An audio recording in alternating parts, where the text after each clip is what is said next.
بسم اللہ الرحمن الرحیم۔ یہ تو ہمارا افتخار ہے، ہمیں امام ملے ہیں تو اللہ کے بنائے ہوئے اور اس کے سکھائے ہوئے امام، اور اللہ نے جیسے امام دیے ہیں ان اماموں کو ایسے ہی پیروکار بھی چاہیے۔ امام عالم ہو تو شاگرد جاہل بھی انہیں اچھا نہیں لگتا، شاگرد بھی جاہل انہیں اچھا نہیں لگتا۔ بھئی آل محمد کا جو میرٹ ہے، جو معیار ہے، کہتے ہیں اس کے مطابق وہ اپنے شاگردوں کی تربیت کرتے ہیں، اور ایسی عظیم تربیت کرتے ہیں۔ اب میں تفصیل میں نہیں جاؤں گا، چھٹے امام کا زمانہ ہے، امام کے شاگرد سامنے بیٹھے ہیں، امام کے شاگرد سامنے بیٹھے، ایک بندہ آتا ہے، آ کے کہتا ہے مولا میں آپ سے مناظرہ کرنا چاہتا ہوں، مولا میں آپ سے مناظرہ کرنا چاہتا ہوں۔ اچھا کس علم کے اندر تجھے مناظرہ کرنا ہے مجھ سے؟ کہتا ہے میں آپ سے قرآن کے بارے میں مقابلہ کرنا چاہتا ہوں۔ امام نے کہا تو مجھ سے مقابلہ نہ کر، یہ میرا نوکر بیٹھا ہے حمران بن اعین، زرارہ بن اعین کا بھائی، یہ قرآن کا عالم ہے، تو اس سے مناظرہ کر۔ کہتا ہے امام یہ کیسی بات ہوئی، میں مناظرہ آپ سے کر رہا ہوں، آپ شاگرد کو اٹھا رہے ہیں۔ امام نے کہا یہ میرا شاگرد ہے، اسے عام نہ سمجھنا، اس کی جیت مجھ صادق کی جیت ہے اور اس کی ہار میری ہار ہے۔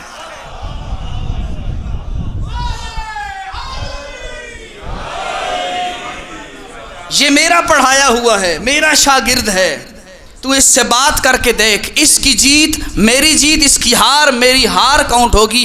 کہتے ہیں بڑی دیر تک مناظرہ کرتا رہا اور بالآخر تھک گیا۔ کہتا ہے مولا اس علم میں مناظرہ نہیں کر سکتا ہے، اب میں دوسرے علم میں مناظرہ کرنا چاہتا ہوں، اب چاہتا ہوں علم فقہ پہ مناظرہ کروں۔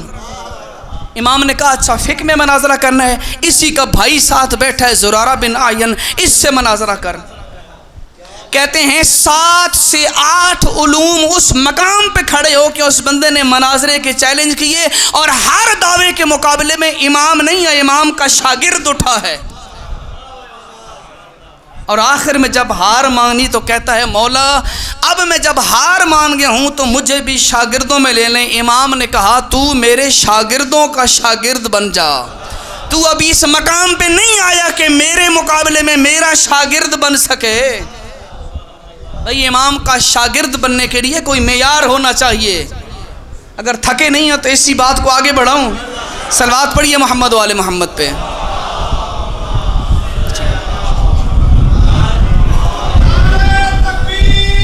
اللہ اکبر۔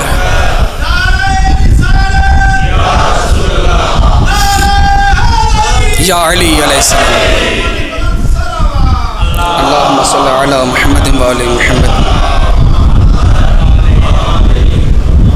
امام کا شاگرد ہونے کے لیے بھی معیار ہونا چاہیے۔ کوفے کا بسنے والا ہے، نام ہے محمد ابن مسلم، پہچانا جاتا ہے سقفی کے نام سے، بعد میں اس کو لقب ملا طحان کا۔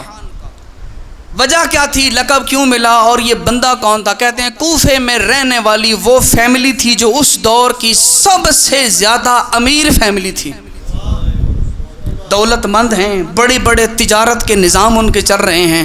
اس امیر فیملی کے اندر سے ایک بندہ اٹھا جس کا نام محمد ابن مسلم تھا، 5ویں امام کی خدمت میں آ کے کہتا ہے مولا میں آپ کی شاگردی اختیار کرنا چاہتا ہوں۔ امام نے صرف ایک جملہ کہا محمد ابن مسلم شاگردی سے پہلے تواضع اختیار کر، تیرا تعلق اس گھرانے سے ہاں جہاں پیسوں کی ریل پھیل ہے، جہاں پر دولت اتنے انبار لگائے بیٹھی ہے، شاگردی سے پہلے تواضع اختیار کر۔ اور اتنے پکے ارادے سے آیا تھا، وہاں سے واپس پلٹا، اتنے امیر ترین گھرانے کا بندہ مسجد کوفہ کے باہر چٹائی ڈال کے کھجوریں بیچ رہا ہے، کھجوریں بیچ رہا ہے، آواز دے رہے لوگوں کو آؤ مجھ سے کھجوریں کھیجو۔ جب فیملی والوں کو پتہ چلا تو وہ دوڑتے ہوئے آئے اور محمد بن مسلم نے کہا تو نے ہماری ناک کٹوا دی، اتنا بڑا ہمارا خاندان، اتنی ہماری دولت ہے، اور مسجد کوفہ کے باہر بیٹھ کر تو کھجوریں بیچ رہا ہے، ہمیں تیرا یہ عمل پسند نہیں، تیرے اس عمل نے ہماری ناک کٹوا کے رکھ دی ہے۔ پلٹ کے کہتا ہے میرے امام نے مجھے کہا ہے تواضع اختیار کر، اور میں اپنے نفس کو شکست دینے کے لیے یہ کام کر رہا ہوں۔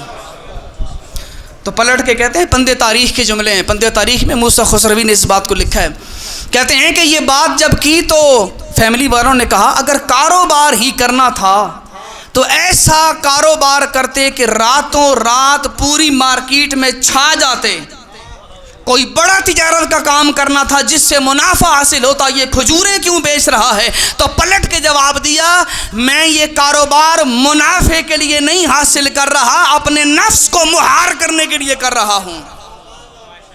یہ تجارت منافع والی تجارت نہیں، یہ حکم امام پہ اپنے نفس کو شکست دینے والی میں جاب کر رہا ہوں۔ اور کہتے ہیں کہ کھجوریں بیچنے کے بعد بھی دل مطمئن نہیں ہوا، اس بندے نے آٹے والی چکی لگا دی، اور جو بندہ آٹے میں جو چکی کے اندر آٹے پیس کے بیچتا ہو آٹے کو، اس کو توحان کہتے ہیں، اس وجہ سے ان کو لقب ملا توحان کا۔ اب آپ کو بتاؤں، جس بندے نے اپنی امیر گھرانے کی دہلیز چھوڑ کر امام کی شاگردی اختیار کی، تواضع اختیار کی، عاجزی اختیار کی، اور امام کے ان شاگردوں میں سے ہوا کہ اس ایک راوی نے محمد ابن مسلم نے ہم تک امام باقر سے 30,000، امام صادق سے 16,000 فرمان ہم تک پہنچائے ہیں۔ ایک بندے نے 30,000 امام باقر علیہ السلام سے، 16,000 امام صادق علیہ السلام تھے، ایک یہ تھے، 7 زرارہ تھے، 7 لیث بن عمر بختری تھے، 4 بندوں کے نام تاریخ میں ملتے ہیں۔ امام صادق نے فرمایا اگر زرارہ اور اس جیسے یا شاگرد نہ ہوتے تو میرے نانا کی شریعت ختم ہو جاتی۔ میں نے کہا امام جیسے عالم ہیں انہیں شاگرد بھی ویسے ہی اچھے لگتے ہیں، ان کے شاگرد بھی پڑھے لکھے ہوں، کتنا عظیم ترین امام کہتے ہیں اگر یہ زرارہ اور اس کے یہ جو دوست ہیں محمد ابن مسلم اور لیث بن عمر بختری اور یہ سارے، اگر یہ 4 نجبائے اربع نہ ہوتے میرے جد کی شریعت ختم ہو جاتی۔ کتنا بڑا مقام ہے یہ۔ ہم نے اس گھرانے سے تعلق قائم کیا ہے کہ جس گھرانے کی دہلیز پہ علم پلا کرتا ہے، جس گھر کے بچے گہوارے کے اندر ہوں تو لوح محفوظ کی تلاوت کرتے ہیں، اور جس گھر کے کسی ایک فرد نے آج تک یہ نہیں کہا کہ میں اس مسئلے کو نہیں جانتا، ایسے عظیم ترین گھرانے کا حق بنتا ہے قرآن دنیا والوں کو کہے فَاسْأَلُوا أَهْلَ الذِّكْرِ إِن كُنتُمْ لَا تَعْلَمُونَ، دنیا والوں اگر نہیں جانتے ہو تو آل محمد سے پوچھ لو، نہیں جانتے ہو تو آل محمد سے پوچھ لو۔ اس کا مطلب یہ ہے دور حاضر کا تقاضا ہے، ہو ہی نہیں سکتا شیعہ ہو اور جاہل ہو، ہر بندے کو اپنی بساط کے مطابق اپنی طاقت کے مطابق علم حاصل کرنا چاہیے۔